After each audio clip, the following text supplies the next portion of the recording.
Hi friends, welcome back to my channel. My name's Jack, this is JTH Books, and it's time for the August TBR. So, these TBRs are getting hard because I'm not that great at sticking to them. I'm not that great at sticking to them. You're going to see that with the first book. And the reading has gone way down this year since April, where I had my busiest reading month, and now it's just gone. It's just, a slow dive.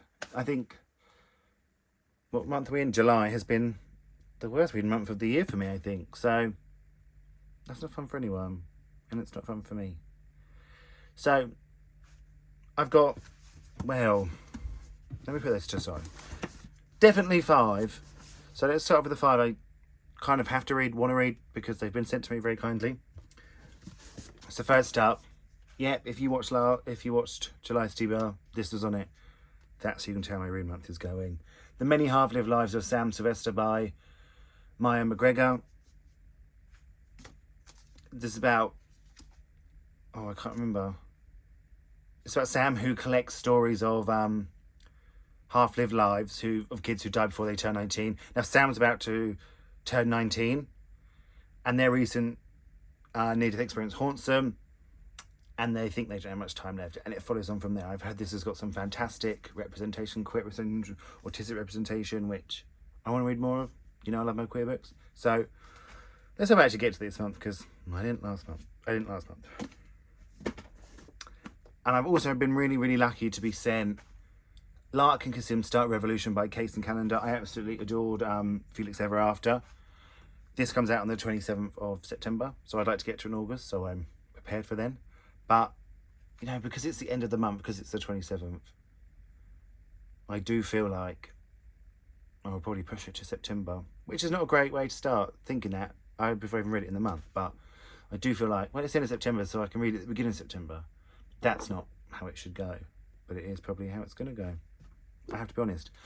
But I don't know much about this one.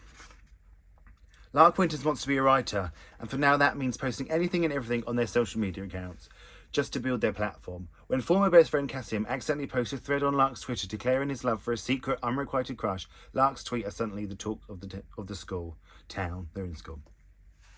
To protect Kasim, Lark decides to take the fall, pretending they accidentally posted the thread in reference to another classmate. It seems like a great idea. Lark finally gets the courage to ask their crush, Kasim keeps his privacy, and Lark's social media status explodes. But living the lie takes a toll. I really like the sound of that, so very excited for this one. If the angle's changed, or if the lights changed, it's because someone came home, and no one knows I do this, apart from you people that watch. So I just need my own space to create content, but it's fun. That's another issue. Next up this month, I'd like to read A Taste of Golden Iron by Alexandra Rowland. Chunky fantasy, but to save their kingdom, will they sacrifice their hearts? That's all I need to know. That is all I need to know. And it's queer. This was approved from Book Break. It'll be in my July haul when it eventually goes up. But I've ordered a special edition of this. A beautiful edition, so I hope I like it, because I spent some money on that edition. That's all I'm going to say. Then also from Book Break, I got Emma Donoghue Haven, which is out in August. Oh, this is out in September. I said when the others are out, didn't I? If I didn't, pretend I did. I haven't read any Emma Donoghue, but I've heard amazing things, so that is why I went for this one. 3 men vow to leave the world behind them. They set out on a small boat for an island their leader has seen in a dream, with only faith to guide them. What they find is the extraordinary island now known as Skellig Michael. Haven, Emma Donoghue's gripping and moving new novel, has her trademark psychological intensity, but this story is like nothing she's ever written before. Doesn't that sound amazing? I just think things like that, if they work for me, they work for me. I'm predicting it could be a 5-star. We'll wait and see if I ever read it. Who knows? And also, this was sent to me by 4 6 Books. It's out on the 29th of September, which, could be a leave it to September jobby, just like the other one. Who knows? But this is The Book of Goose by Yiyun.